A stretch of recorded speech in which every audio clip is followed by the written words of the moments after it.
Hey guys, Will here, back with another tool review.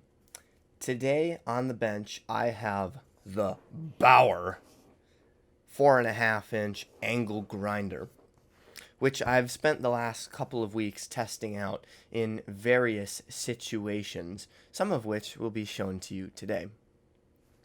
Along with this, I've also purchased many of Harbor Freight's grinding discs and other discs that are available, such as their cutoff wheels, their grinding discs. Uh-oh, can't get it out. There we go. A couple of grinding discs there.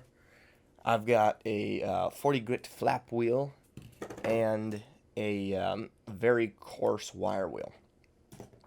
So I have tested this angle grinder out with all of these, and I've also compared it to some of Harbor Freight's other competing products, such as the Chicago Electric 7-inch angle grinder and some of their cheaper Chicago Electric 4.5-inch angle grinders. The first thing I'd like to say about this is that this is the best 4.5-inch angle grinder that Harbor Freight makes. And there's one particular reason that makes this true for me, and that's the placement of the rear handle. On many other angle grinders of this size, you have a little paddle switch up here, or you have a trigger switch down here, but you're holding the motor housing, which causes incredible vibration. But by placing the handle behind the motor housing, it reduces your vibrations, and it also allows you to put a better trigger on it. And speaking of which, the trigger on this is excellent. It also has a button on the side here, which is not a safety, but a lockout. Now, I really like this design. The only problem I have with it is that it's not consistent with DeWalt's other tools, mainly the 7-inch angle grinder. The 7-inch also has a trigger and a button on the side, but it doesn't do the same thing. The button on the side of the 7-inch is a safety. On this, it is a lockout. I'm not saying one is necessarily better than the other. In fact, I think I prefer this one. I just think Harbor Freight needs to be a little bit more consistent. All of their triggers are different. The 9-inch angle grinder, I specifically chose not to buy it because it has a terrible switch. This could be improved. Other primary features of the tool itself include the handle, which can be placed on either side. This is a cheap, crappy handle. It's the same garbage handle you're going to get with every tool. I don't think it's going to fall off or anything like that, but it's not great. Obviously, you get your two bolts here, or whatever these are called, so you can place pretty much any sized disc you desire. It has a quick adjust guard. You can simply pull the adjustment, and then you can adjust it in any way. And then it has a little nub that holds it in, so if you get it to just the right spot, it'll pop off. And this is advantageous for example, your wire wheel disc, because it does not clear the guard.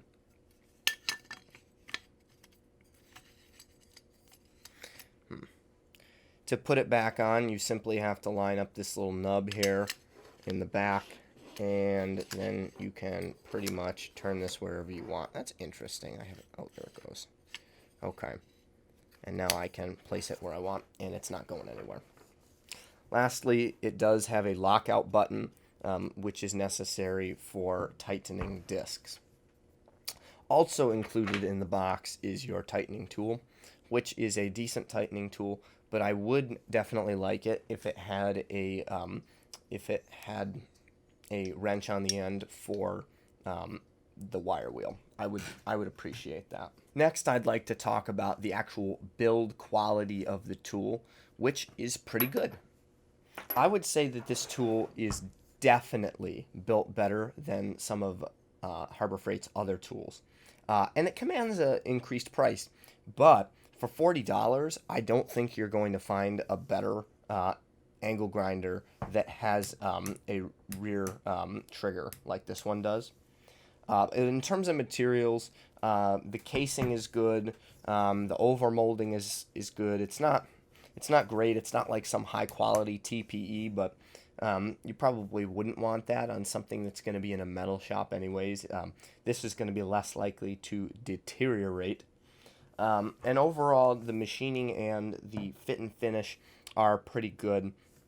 I will say the connection between the rear part and the front part, or basically the black and the red part of the chassis, is kind of poor. It's just held together with two Phillips head screws and maybe some glue in there somewhere. But to me, that seems like a poor choice. But I will make another video if this breaks or if I have any more problems with it. Also, the cord, I'm gonna give the cord like a B plus maybe. It's not the best cord, but it's not like a garbage cord like some of their cheaper tools come with. Like, I rate a cord by how easy it is to wrap and how much memory it has, and this one wraps pretty well. I would say it consistently wraps nicely, and it's easy to get into a case or whatever. And I don't think this cord's gonna break. The end is a little cheap feeling. The plug could feel a little better, but that's kind of nitpicking. This is a pretty good cord. I want to talk really briefly about their discs. I'm not an expert on material science, but their discs are pretty good. I don't know why I would pay the extra money, like sometimes double or triple, for like a nice like Diablo disc. Why would I want that? These discs cost like I think a 10-pack of cutoff wheels was like $5, maybe not even $5. A little more for the grinding discs, but still pretty inexpensive. And like that's the same price as like one Diablo disc. So maybe I should get a set of Diablo discs and test out to see if they're superior, but I suspect that isn't the case. Also, with these flap discs, maybe all flap discs are like this, but this one hasn't really held up very well. It's not in very good shape, and I've only used it once or twice for very, very minimal work. Could be because it's a high grit. I don't know. Maybe I was using it incorrectly, but it didn't hold up super well. And flap discs are kind of expensive to start with, so that was unfortunate. The wire wheels are good. The whole thing is going to vibrate when you have a wire wheel on it, but that's pretty normal. All tools are like that.